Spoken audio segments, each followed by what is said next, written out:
And now, back to Toucher and Hardy on the Sports Hub. So, if we want to do the segment Shooting the Breeze, but a couple things. A, the phone screener is completely jammed. Woohoo! And two, you can't let Dan off the hook. You have to keep trying. 617-779-0985. And then the Adams Dumb Station is doing a stupid, useless contest that's probably rigged. God. Wow, a rivalry's brewing already. And it's jamming up all the phone lines. So the one time a year that I even take phone calls, I can't get phone calls, and I can't see them on the screener. So this is, Dan, what have you done? Mm-hmm. What have you done? Sabotage. Yeah, you sabotaged something. Nothing. Yeah, you gave him a 2-hour warning, so he had time to play some phone calls and get this done. Dan, do you know people at the phone company? Is that what you're saying? Yes.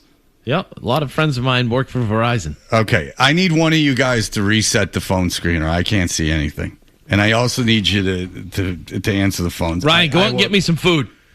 617. Ryan, don't listen to him. That's not your job. 617-779-0985. I will try to make the best of this. All right, here we didn't even get the imaging. We need the imaging. I need the imaging. Feel like shooting the breeze? So when I have been shooting the here, 617. Hey, dump it. It's shooting the breeze. Nothing. I just stopped by to chat, shoot the breeze. Dump. I am drinking Crown Royal and salsa water now for the summer breeze. All right, there you go. Good to hear. Since Bert stayed, why don't we have Bert play the role of me? Go ahead, Bert. 617 You answer 779-0985. You just call in. Dan's here. He's one of the guys here. You can talk to him, but you don't have to. Mm-hmm. Why does the phone keep ringing and getting disconnected?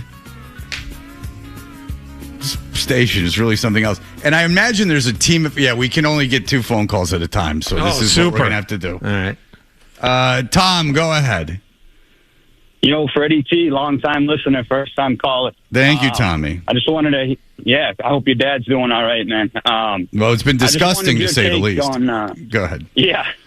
I just wanted your take on the grunge era of rock and as its place as the last great era of rock and your top 5 grunge bands. Okay, so yes, they blame grunge music, which I just read a book by a guy from Mudhoney, and he says that the actual grunge era of proper grunge music was like 2 years, and he's not being like pure about it or like trying to be too precious with the whole thing. With Nirvana, who are a decent band, I just didn't understand why they were the band that broke. Out of all the bands in the world, I don't know why they broke. But if you were going, the bands I owned albums of, Alice in Chains, Soundgarden. I used to like Mother Love Bone when I was little because I was into like metal. I never owned a Pearl Jam album. I never owned a Nirvana album. So I never owned like a Tad album. Stone Temple Pilots qualify? I don't know. They're not a Seattle band, and I think they were more of just a rock band at the right time. But what ruined rock music was the pivoting to rap rock. That is, and there's like no Limp Bizkit. There's no denying it, because when the alternative stations went away from like melodic music and they went into that kind of rap rock thing, it alienated like a whole huge base of the audience, and now there's only one band that can really tour, and that's the Foo Fighters. Any festival, it's pop acts, rap acts, and then the Foo Fighters. That's really it. What other rock band? Metallica, I guess, can play. But, I mean, those are bands where every member is older than me. That's not a good... Or Blink-182, who are older than me. I'm 51 years old. I mean, I know there's rock bands that are popular, but not like festival headlining popular. Brandon, go ahead. Morning, fellas. Yes. It came up on the show recently discussing how we deal with our erections. And I was curious, Dan, what do you do when you get a boner? Do you shove it up there in your waistband, or do you have a different technique? Dan, we were talking about this. I said the only way I know of to disguise an erection when I don't want anyone to see it is to put it in my waistband of my pants. Now, Dan, when you get an unwanted erection or an erection at an inopportune time in public, or if you're on TV, what do you do with the erection? Like, actually do with it to... You can't think it away right away, because if you think about baseball, it's only going to get worse. I like Chris Cornell's vocal range. Sound. Well, does it get you erect? Because that's the question. How do you hide your erections? Can't Dan? put Terry Cashman on. It definitely happens. It definitely happens, Dan. When you get an erection, and you are only 60, so I would imagine, and you're in good health, what do you do? Bert? Bert, we know what Bert does. It's a non-issue. Tried and true. You got to put it. Do you put it in your waistband?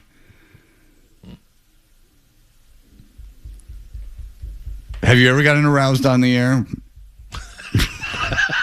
Oh, good Have question. you? Good follow-up. I like that. I know, right? It could just be it doesn't have to be anything particularly sexual. Yeah. Game 4. All right. Someone play It's a Small World. They've improved that. That's the end of that call. So play the imaging. Okay.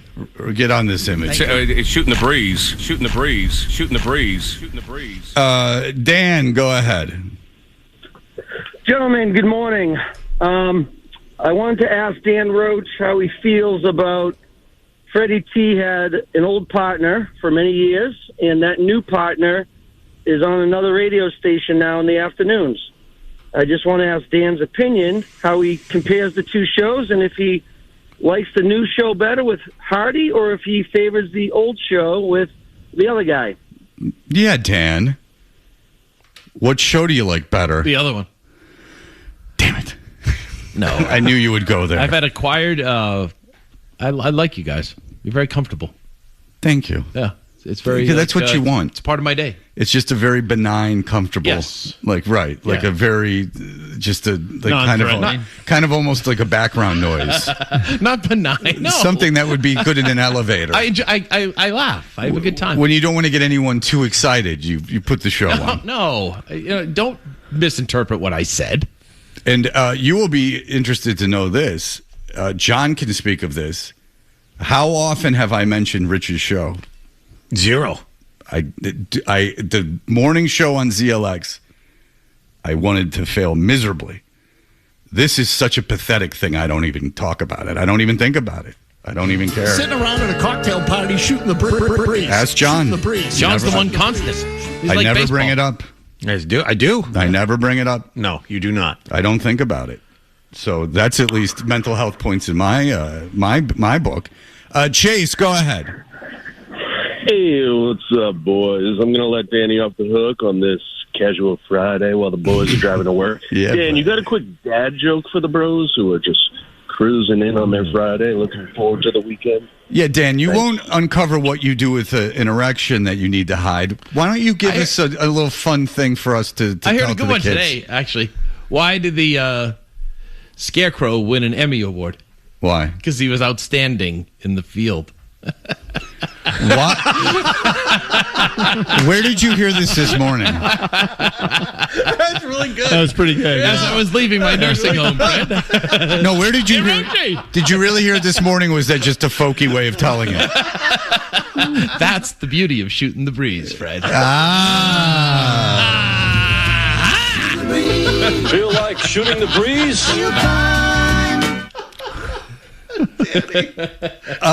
So when you... I liked it. Wallach loved it. I loved it. No, it's a good joke. When you... See, Dan, there can be rewards in Shooting the Breeze. It's not all about It's my favorite episode. terrible things like admitting you get erections. I mean, I didn't mean... that's awful. There was some tension in the room for that. Well, I mean, it's almost inexplicable to... I mean, you can't have your kids knowing you've got an erection because considering that they came from your nuts. All right. But Dan, when you went to buy your physical newspaper today, who are you texting? Oh, nothing. What are you doing on the phone? Nothing. Annoying you. What are you doing on the phone? No, I'm talking to you. No, seriously, what are you doing? Looking up dad baseball jokes. Oh, Jesus Christ. Now you're cheating. Dan's off limits. Good. Paulie, go ahead.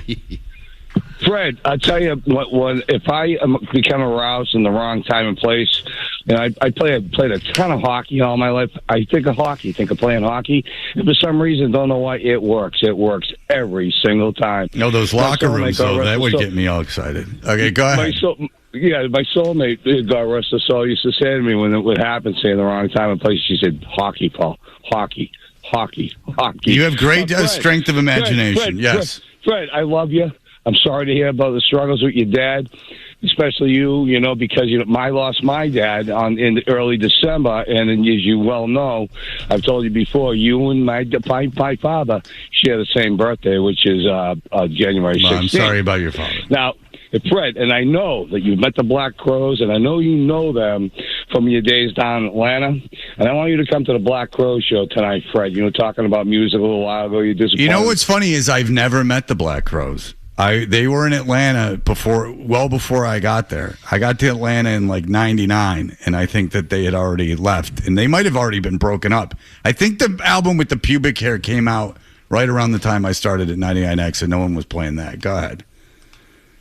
I am drinking Crown Royal and salsa water now for the summer breeze. I don't want to do another one of these. All right, Andrew, go ahead. Hey, what's going on, boys? Hey, Dan, I got a question for you. You like Imagine Dragons? Sure. Well, Imagine Dragon D's nuts on your chin. Have a good day, boys. Imagine that. That was pretty good. Sit around at a cocktail party, shooting the breeze. Shooting the breeze. Imagine him with his testicles on your chin.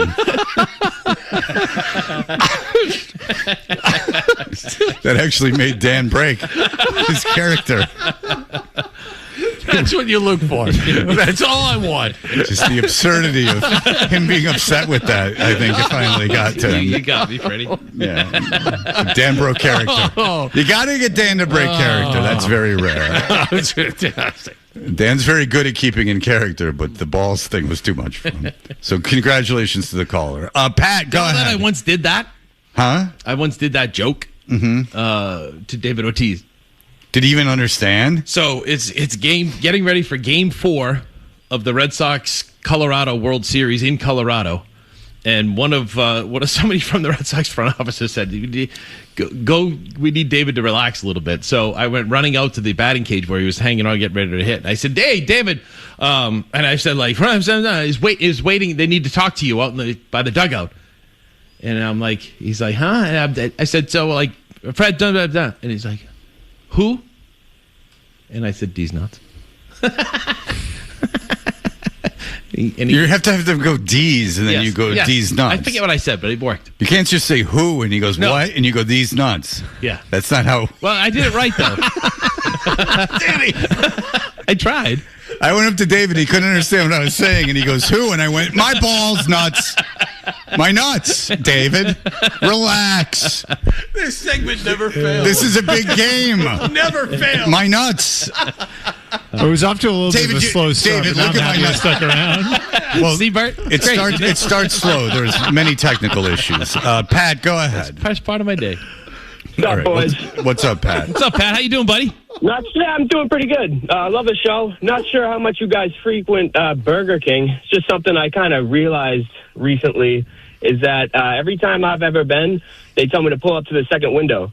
But you'll notice they got two windows. So my question is, what the hell's going on with the first one and why it's never used? AI. I got to imagine at one time it was a two-man operation, and now they've AI'd the whole son of a bitch. That's what I can understand. Clapping the D's, shooting the breeze. Oh, very different. urban. Yeah. All right, our final Shooting the Breeze. Paul, go ahead, Paul. Hey, guys. Hey, Dan, my coworker's cleaning out her basement, and her husband collected a bunch of adult magazines. Not just talking the big three, like Penthouse, Playboy, Hustler. We're talking like Swank, Cherry, Barely Legal. You interested? Dan, what was your favorite non-Big Three porno magazine? Was it Nugget? Don't say yes. Don't say Was it yes. Jugs? Was it a specialty magazine? Was it something over 40 or something of that Those really nature? are the big three, though. Those are the big three. Right, yeah. Guccione, Hefner, and Flint. There's a place in Vegas where it's like a Mount Rushmore. Dan, what's your favorite non-Big Three adult magazine from back then, which is a long time ago? Still around. Baseball America. No, you don't. I don't even believe you subscribe to Baseball America. Absolutely. Oh, that's such a waste of money. Why? What do you read in there? All the college stuff and the high school draft. The draft's coming up. Yeah, but you can get that online. Well, yeah, we can do both. So I still like the physical part, so I get Baseball America sent to my house. Brilliant writers in that thing. Okay, so do you get New England Baseball Journal? Yes. So do I. Mm-hmm. All right, listen, that's a good question, Paul. That's a great question. Thanks. What when you were a young man and we went into, again, years ago, your kids are not born, you're not with your wife. Years ago, we go to Dan Roach's house and you go take care of my house and we go through the drawers. What adult magazines are we finding? Cosmopolitan. All right. So, yes. So I'm not a talking robot. about when you were 11.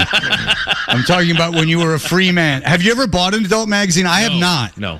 I have not. Just the embarrassment. I bought 50 Shades of Red if I tried. How much things change. I bought the Playboy.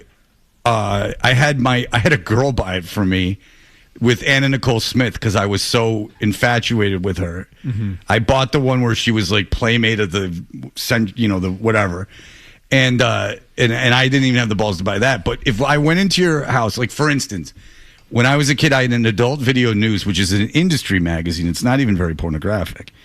And a Jugs, which at one point my mom found when cleaning my room and left it on my pillow as if to say, I don't know what. I have 2 kids. I can't imagine doing that. Yeah. What her passive-aggressive motivation for that would be. I found this. Now you know that I found this. Yeah, it's like, great, Mom. Now masturbating. Congratulations. You cracked the code. Dan, what would we have found? Nothing. You've never owned a Playboy or any kind of adult magazine. You've never had one in your possession. Did you leave them in the woods? Yeah. Dan, you have been in possession of an adult magazine. There was nothing under the mattress. No, I'll talk to you after the break. During the break. Did you ever have a film? No. You never had a VHS tape? They were DVDs in my day. You never had a VHS tape, a Super 8 film? No. Have you ever made a film? See, that's a personal question. You've never had a Playboy ever in your entire life. You never had roommates and there was a Playboy. You never in college someone had a Playboy or a Hustler or a Penthouse or a Nugget or an Amputee Weekly. No one had any of these things. You're telling me when you were in freshman dorm at Syracuse, you never had anything like that? So when I have been shooting the here, 617. Dump it. He's going to keep taking phone calls until you answer one of Matt, these. You know that, right? Matt, go ahead. Got to get to Fluto. All right, Dan. Let's keep it to respectable publications like the Sears Roebuck catalogs. With the Ted Williams fly fishing. Did you ever skip to the bras and the panties section and just spend some time? All right. Yes. Hey, Dan used to spank it to Sears Roebuck catalog. No. Keep it clean, Fred. All right. I didn't even do that. All right. Well, very good. Dan's sick. All right. We'll be back in just a moment. This will make you happy. Patrice Bergeron's number is getting retired. I always said, Fred, even early in his career, if you're going to buy one Bruins jersey, and people do it, they come to those games in droves with jerseys, by Patrice Bergeron. And we will talk to Fluto Shinzawa. He had a good piece on the history of Patrice Bergeron, his early relationship with LaPointe. There's a lot in that article. And you know what's going to happen Monday? You finally sell your hustlers on eBay. Patrice Bergeron's going to get announced to the Hall of Fame. I would believe that would happen. All right. Thank you, Bert. I bet you're glad you stayed for that. All right. We'll be back in just a moment.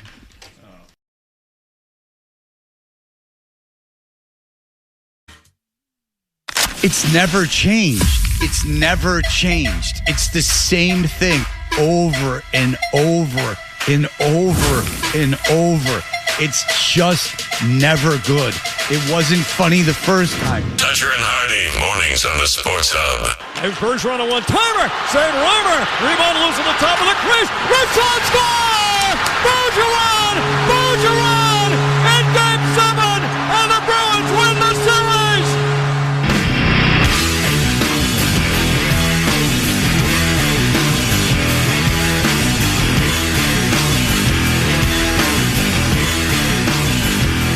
Hey, we are Toucher and Hardy. Dan Roach is in for Hardy. Fluto Shinzawa has been covering the Bruins for a very long time, and it was announced yesterday that Patrice Bergeron is getting his number retired. No surprise there.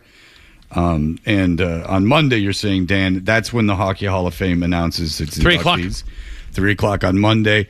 Fluto Shinzawa, obviously, we have on all the time. He covers the Bruins for The Athletic. Hello, Fluto.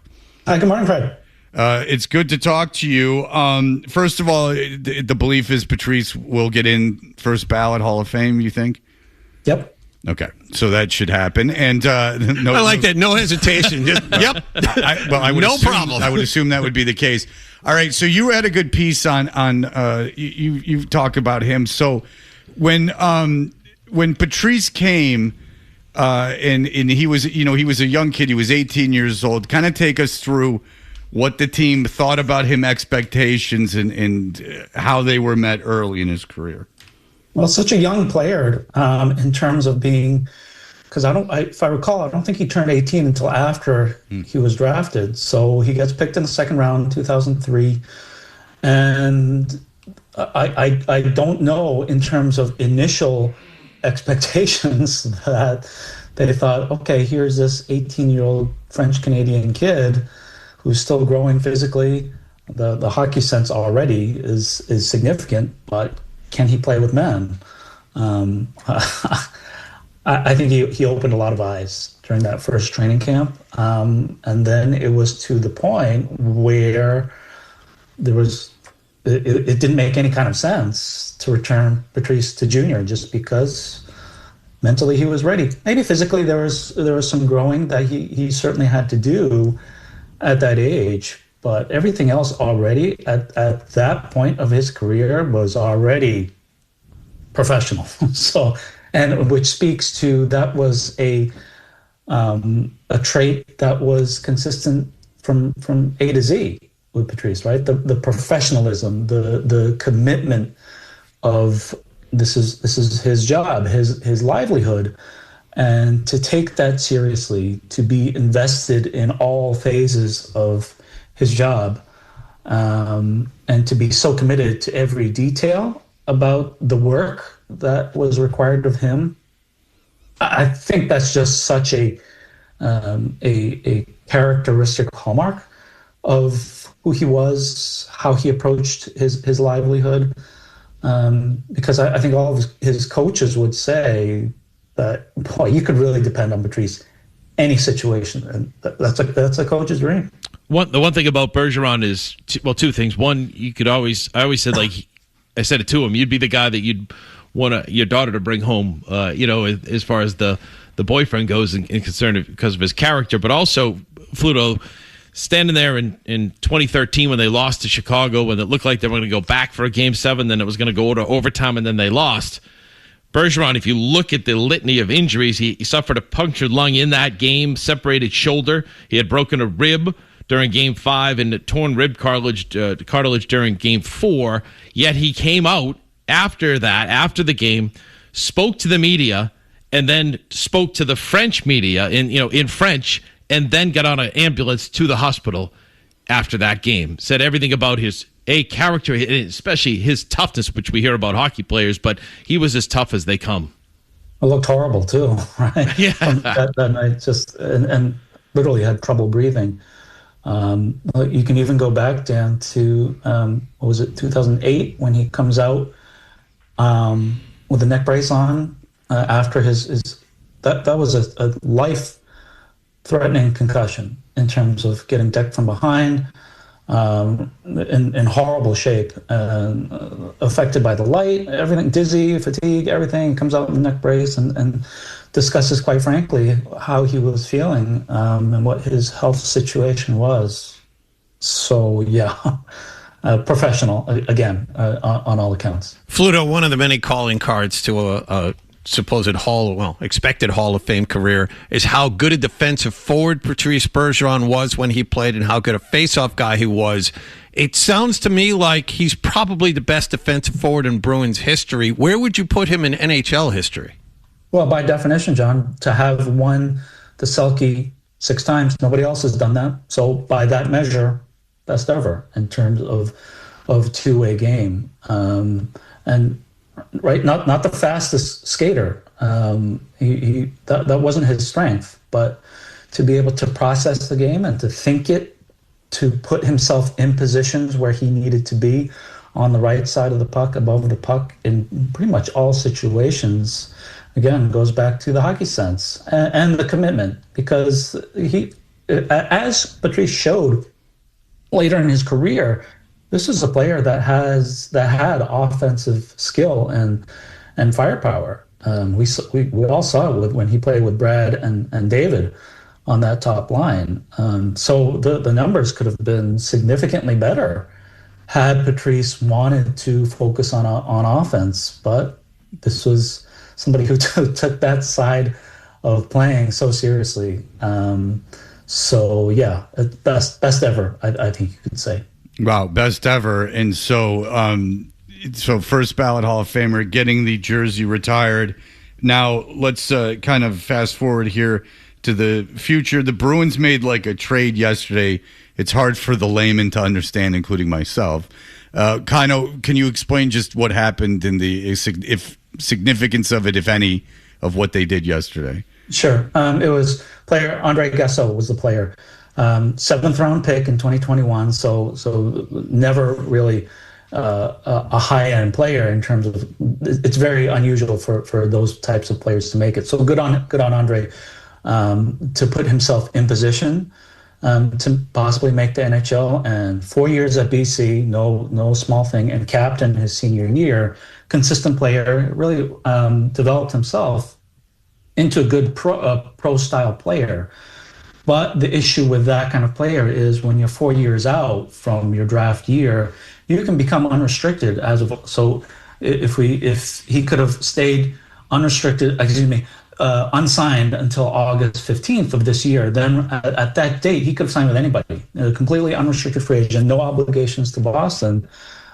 So he had put himself in that kind of position to have some bargaining power, and he clearly did not want to sign with Boston in terms of perhaps there was a better opportunity of being a NHL player sooner rather than later with somewhere else. And then so the Bruins trade him to San Jose. And I'm assuming he's going to sign there at some point. And you look at the track record in terms of where those two organizations are. San Jose has been out of the playoffs for a long time now and they're picking 2nd overall again. So if you look at it from that perspective, yes, theoretically that will be an easier roster for him to crack. So I think if you're the Bruins, yeah, you're disappointed just because you invested a pick, you invested 4 years of development and watching him and scouting him and coaching him at BC, only to see him say, yeah, I put myself in a position not to sign and to look for an opportunity elsewhere, but business, right? And Bruins got some draft capital back for that. I think it was a 4th and a 5th this year. So there's something back now. Those picks are far from sure things. And if they even develop into NHL players, you're talking years down the road. But that's business. Fluto, is this just the beginning of trades for Don Sweeney? He's got some cap room and some needs up front. How do you think this summer is going to play out in that regard? Yeah, 2 windows, John, in terms of opportunities. If you work backwards, come July 1, okay, that's been traditionally a heavy signing period, and the Bruins took advantage of that. But if you look at this year's class, it's light, and Toronto just just snatched up one of them, Darren Radish, one of the right shot Ds that I'm sure would have been in the Bruins' interest, just because that's such a deficiency. So if that is kind of limited, especially compared to years past, then yes, you would say in this window leading up to the draft, when those picks are in play between now and Friday and Saturday, perhaps we'll see some movements. Because yes, there's, I think there's a case to make in terms of approaching this organically. In terms of, okay, let's stay the course. In terms of making picks, you have a first rounder coming up. You still have those 3 in 2028, but then you also look at it from the Pasternak, McAvoy, Swayman window in terms of trying to maximize that. So it's tricky. There's a balance to be struck. But yeah, you think about it from the trade market, that's probably an avenue that you're going to have to explore in terms of trying to get that either one of the two, right shot D or top 6 forward, because yeah, you need impact players at both positions. If you had your choice, Fluto, what would you do as a GM? What would you look to do if you had your choice and you were able to work something out? What would you want them to acquire? It's a little bit altered right now just because Radish is off the table, but I think that right shot D can affect the game a little bit more significantly than a top 6 forward. Look, everybody knows they're short on a true number 1 center, but how many of those are available? And if they are, what is the price versus a right shot D, which yes, they're also limited in supply, but I think it would, in terms of value, in terms of cost, in terms of that level of acquisition, I don't think it would be as expensive, and I think it would touch the game more. Just because, look at the results. If you don't have the goalie last year, you're not making the playoffs just because of how leaky you were on defense. So if you can have somebody that can ease the pressure on Jeremy and facilitate some breakouts, make some stops up the ice on defense, I think that's the priority. And there's still a player or two come July 1, Rasmus Anderson. It didn't work out on the trade market when you looked at that during the year, but now all you have to do is invest a lot of money in term in the player, but you don't have to give up assets. I think that'll be the priority. And just very quickly, any chance Dylan Larkin is a Bruin? I would not be holding my breath. Just in terms of, if you look at it from the player's perspective, you've stuck it out in Detroit for how long and you've missed the playoff. You want to go win. Is Boston the top 5 destination in terms of winning right now? Probably not. I'd want to go to Florida if I'm the player. I want a more of a sure thing to go chase the cup than the Boston Bruins. All right, buddy. Fluto Shinzawa, great stuff. Keep reading him in The Athletic all offseason. We'll see what happens trade-wise. And we'll see on Monday, Patrice Bergeron get elected into the Hall of Fame. Fluto, thank you for everything, my friend. You bet. My pleasure. All right, there you go. Fluto Shinzawa, here are the headlines.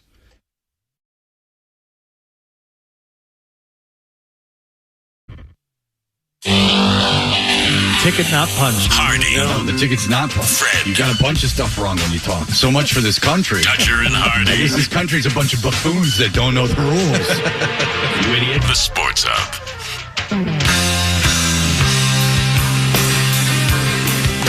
Hey, we're Dutcher and Hardy. Be listening this morning at 8:55 for your chance to score a pair of tickets to see the Black Crowes tonight at the Xfinity Center. Tickets are on sale now at Ticketmaster.com.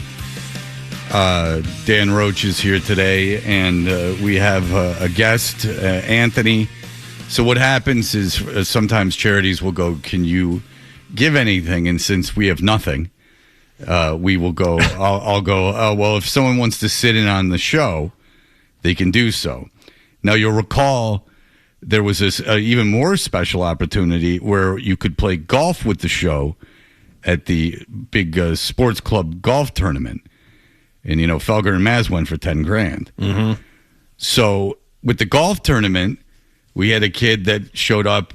He said he knew the show. I doubt it. But he said that he was a player at Georgetown. He was a young kid.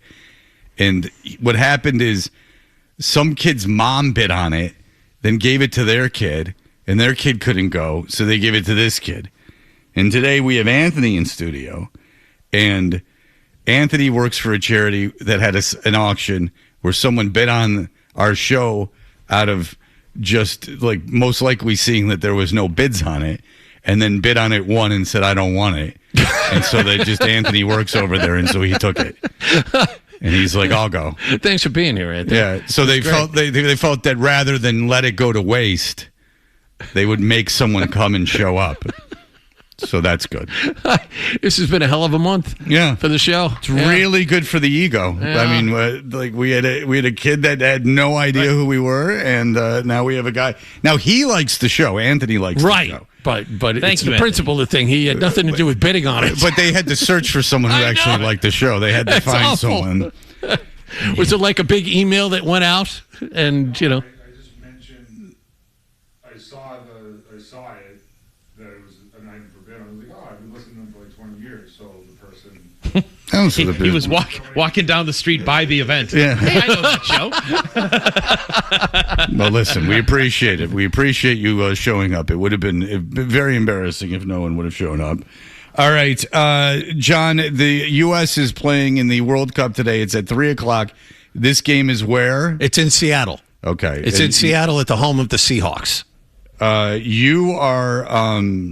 You are a Seattle. You're a local yokel. Your mom moved there to get as far away from you as possible. Yep, that's the rumor. All right. So, how much is the get-in price for the USA-Australia game? It is almost $1,900. That's the get-in price to see this match between the U.S. and Australia. Isn't Seattle like a big MLS market? Yes, very big MLS market. Right. Yes. Well, I would imagine that with the performance of the USA team in that first game, that there is it's going to be quite an atmosphere. I guess I was at a restaurant where they had it on the background.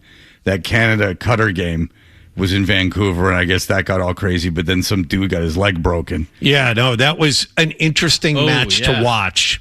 Canada won 6-0. It was never in question. Qatar had no chance, but. Yeah, it was got challenged from behind. He got tripped up from behind, and it looked like the guy accidentally broke his left leg. And the funny part about that was, it happens. It was clearly not intentional. It wasn't an attempt to injure. It's just bad luck that it happened. But the Canadian players went nuts. They went after this guy, and it kind of rose to the level of the NBA hold me back thing, where there was a scrum and people are charging this guy who clearly had both hands on his head. He didn't mean to do it. But this was, and the guy was given a red card and kicked out of the game. So Qatar was down 2 men because they got Qatar, but go ahead. Qatar, however you pronounce it. Well, you pronounce it Qatar. Two men out of the game. So Canada had an 11-on-9 advantage, and you would think up 3-4-0, they'd stop. After a while, they were so angry they showed no mercy. But aren't you incentivized to score as many goals as you can because goal differential? Goal differential, yeah, it is. But even on balls out of bounds, the Canadians up 4 goals were sprinting to get it to waste absolutely no time.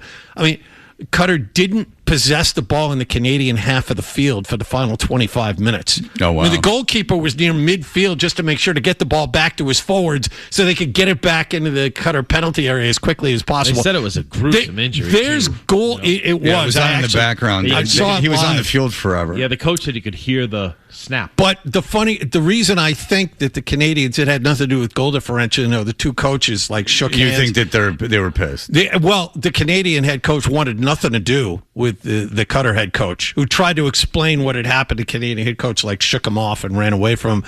There was some bad blood there, and that's unusual in the World Cup. You don't usually see that amount of emotion, team versus team. You want to win, but not anger, which I found very fascinating. Man. And so Qatar's got one more game left. Yeah, and then they're done. Yes. Right. Who'd they draw against? Do you know? Because I'm just looking at it. No, now. Canada. No, I don't know. No, Qatar. I don't. Canada's 1-1. Yeah, Qatar's 1-1. So someone couldn't beat them. Switzerland. They 1-1 draw with Switzerland. Switzerland any good, Johnny boy? Yes. They won yesterday 4-1. Yes, they beat Bosnia Herzegovina 4-1.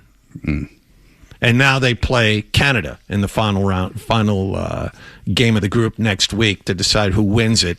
And if you win your group, you get an easier opponent in the knockout rounds. You going to watch today, Freddie?